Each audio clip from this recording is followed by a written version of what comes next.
Hello friends, कैसे हैं आप सभी लोग। आई होप कि आप सभी लोग अच्छे होंगे।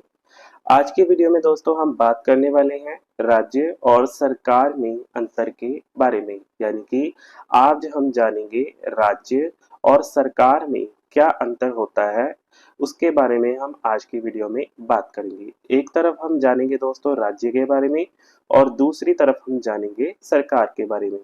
तो आगे बढ़ने से पहले दोस्तों आप सभी से एक छोटी सी रिक्वेस्ट है कि अगर आप मेरे चैनल पर पहली बार विजिट कर रहे हैं तो मेरे चैनल को सब्सक्राइब कर लीजिएगा और साथ ही दोस्तों बेल आइकन को प्रेस कर लीजिए ताकि आगे की आने वाली वीडियो का नोटिफिकेशन आप तक आसानी से पहुंच जाए। तो सबसे पहले अंतर के बारे में बात कर लेते हैं जो कि राज्य में हमसे कहा गया है। राज्य के 4 आवश्यक तत्व होते हैं। वो कौन-कौन से राज्य के 4 आवश्यक तत्व हैं, उसके बारे में अलग से मैंने एक वीडियो बना रखी है। डिस्क्रिप्शन में मैं उस वीडियो का लिंक डाल दूँगा, आप वहाँ पर जाकर उस वीडियो को देख सकते हैं। यहाँ पर हमसे कहा गया है कि राज्य के 4 आवश्यक तत्व होते हैं। वहीं सरकार के बारे में बात करें तो यहाँ पर हमसे कहा गया है कि सरकार राज्य के 4 तत्वों में से एक है। यहाँ पर आपको समझना होगा कि जब राज्य का निर्माण किया जाता है तो उसमें सरकार जो होता है एक तत्व माना जाता है राज्य के निर्माण के लिए। तो वहीं सरकार में कहा गया है कि जो सरकार है वो राज्य का एक अभिन्न अंग माना जाता है, यानी कि एक तत्व माना जाता है 4 तत्वों में से, जो कि पहला अंतर है। आगे दूसरे अंतर के बारे में बात कर लेते हैं। दूसरे अंतर में हमसे यहाँ पर राज्य में कहा गया है राज्य सरकार से अधिक व्यापक है, यानी कि यहाँ पर हमसे कहा गया है कि जो राज्य है वो सरकार से अधिक बड़ा है। वहीं सरकार के बारे में बात करें तो यहाँ पर हमसे कहा गया है सरकार राज्य से संकुचित है, जो कि दूसरा अंतर है। तीसरे अंतर के बारे में बात कर लेते हैं। तीसरे अंतर में हमसे यहाँ पर राज्य में कहा गया है राज्य सरकार से अपने आदेशों का पालन करवा सकता है। जैसे कि मैंने आपको ऊपर बताया कि जो सरकार है वो राज्य का एक अभिन्न अंग है, यानी कि राज्य के अधीन आता है। अगर सरकार राज्य के अधीन है तो उसके आदेशों का पालन करना भी उसका दायित्व बनता है, जिसके कारण यहाँ पर कहा गया है राज्य सरकार से अपने आदेशों का पालन करवा सकता है। वहीं सरकार के बारे में बात करें तो यहाँ पर हमसे कहा गया है सरकार राज्य का नौकर अथवा एजेंट होता है, जो कि तीसरा अंतर है। चौथे अंतर के बारे में बात कर लेते हैं। चौथे अंतर में हमसे यहाँ पर कहा गया है राज्य में राज्य अमूर्त है, जिसे देखा नहीं जा सकता। आपने कभी भी राज्य को देखा तो नहीं होगा, इसीलिए यहाँ पर कहा गया है कि राज्य अमूर्त है, जिसे देखा नहीं जा सकता। वहीं सरकार के बारे में बात करें तो यहाँ पर हमसे कहा गया है कि सरकार मूर्त होती है। सरकार आपने देखी होगी, चाहे फिर बीजेपी की हो या फिर आम आदमी पार्टी की हो या फिर बहुजन समाज पार्टी की हो, आपने सरकार को तो देखा ही होगा। इसीलिए यहाँ पर कहा गया है कि सरकार मूर्त होती है, जो कि चौथा अंतर माना जाता है राज्य और सरकार में। आगे पांचवें अंतर के बारे में बात कर लेते हैं। पांचवें अंतर में हमसे यहाँ पर कहा गया है राज्य में राज्य स्थायी होता है जब तक इसके पास प्रभुसत्ता रहती है। आपने ये देखा होगा कि राज्य स्थायी होता है। स्थायी क्यों कहा गया है? क्योंकि राज्य एक स्थान पर ही रहता है, उसे अलग नहीं किया जा सकता। जैसे कि आपको मैं बता दूं कि जैसे मान लीजिए बिहार है या फिर पंजाब है, पंजाब को आप अलग नहीं कर सकते, वो वही का वही ही रहेगा जब तक कि उसके पास प्रभुसत्ता रहती है। तब तक राज्य को अस्थायी नहीं किया जा सकता। वहीं सरकार के बारे में बात करें तो सरकार में हमसे यहाँ पर कहा गया है कि सरकार सदैव बदलती रहती है, जिसके कारण सरकार अस्थायी है।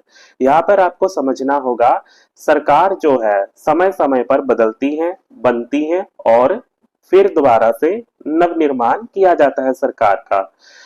5 साल के बाद जब सरकार का यानी कि जब सरकार चुनी जाती है 5 साल के लिए, उसके बाद सरकार नई आती है या फिर वही सरकार जो है आगे 5 साल के लिए आगे कार्यान्वित होती है, जिसके कारण कहा गया है यहाँ पर सरकार हमेशा यानी कि सदैव बदलती रहती है। यहाँ पर आपको समझना होगा कि सरकार जो होती है वो हमेशा ही, आपने देखा होगा कि 5 साल के लिए जब चुनी जाती है, अपना कार्यकाल पूरा करने के बाद क्या होता है, सरकार का नया चुनाव किया जाता है।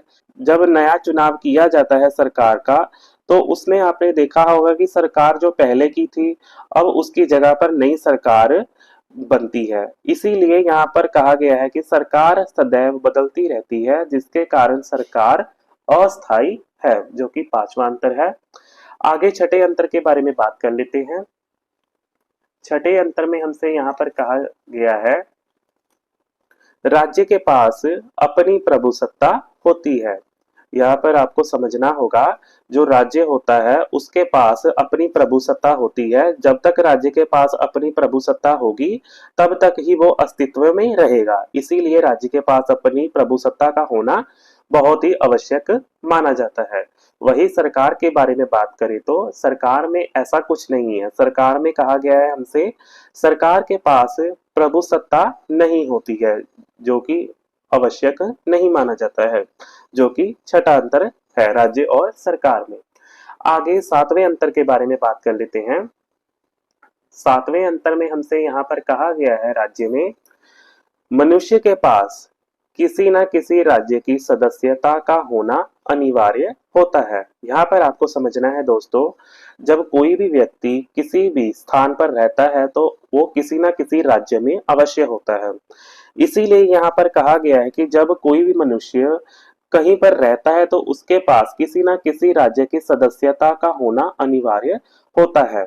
वहीं सरकार के बारे में बात करें तो सरकार में हमसे यहाँ पर कहा गया है कि सरकार की सदस्यता ऐच्छिक होती है, यानी कि सरकार की जो सदस्यता होती है वो व्यक्ति के इच्छा यानी कि ऐच्छिक होती है, इच्छा पर निर्भर होती है। सरकार में शामिल होना या फिर सरकार में शामिल ना होना, ये सभी बातें व्यक्ति की इच्छा पर निर्भर होते हैं, जिसके कारण यहाँ पर हमसे कहा गया है सरकार की सदस्यता ऐच्छिक होती है किसी भी व्यक्ति के लिए, जो कि सातवां अंतर है। आगे आठवें अंतर के बारे में बात कर लेते हैं। राज्य में हमसे यहाँ पर कहा गया है, राज्य के लिए निश्चित भूमि अनिवार्य तत्व है। जैसा कि मैंने आपको पहले ऊपर बताया कि जब राज्य का निर्माण किया जाता है तो भूमि एक आवश्यक तत्व माना जाता है राज्य के निर्माण के लिए। तो यहाँ पर वही कहा गया है कि राज्य के लिए निश्चित भूमि अनिवार्य तत्व माना जाता है। वही सरकार के बारे में बात करें तो सरकार में हमसे यहाँ पर कहा गया है कि सरकार के निर्माण के लिए भूमि आवश्यक तत्व नहीं माना जाता है। इसीलिए यहाँ पर हमसे कहा गया है कि सरकार के लिए अनिवार्य नहीं है भूमि का होना या फिर ना होना, जो कि आठवां अंतर है राज्य और सरकार में। आगे नौवें अंतर के बारे में बात कर लेते हैं। नौवें अंतर में हमसे यहाँ पर कहा गया है, राज्य में राज्य के विरुद्ध क्रांति नहीं हो सकती।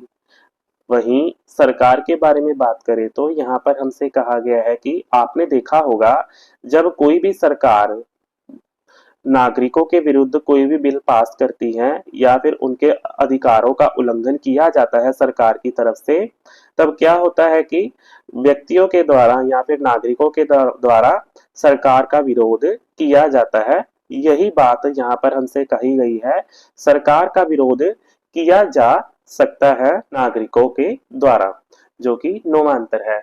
आगे 10वें अंतर के बारे में बात कर लेते हैं।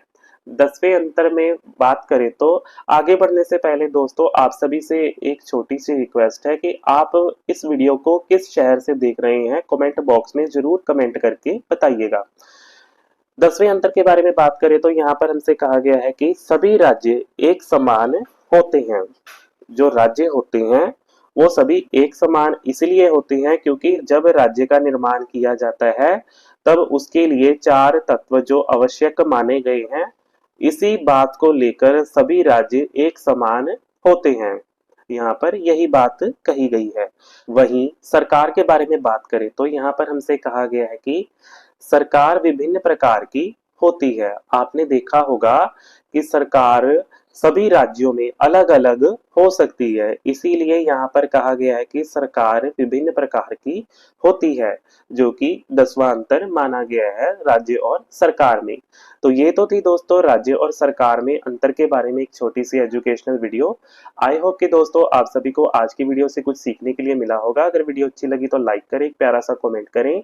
इसी के साथ दोस्तों मेरे चैनल को सब्सक्राइब कर लीजिए। अभी के लिए मुझे दीजिए इजाजत।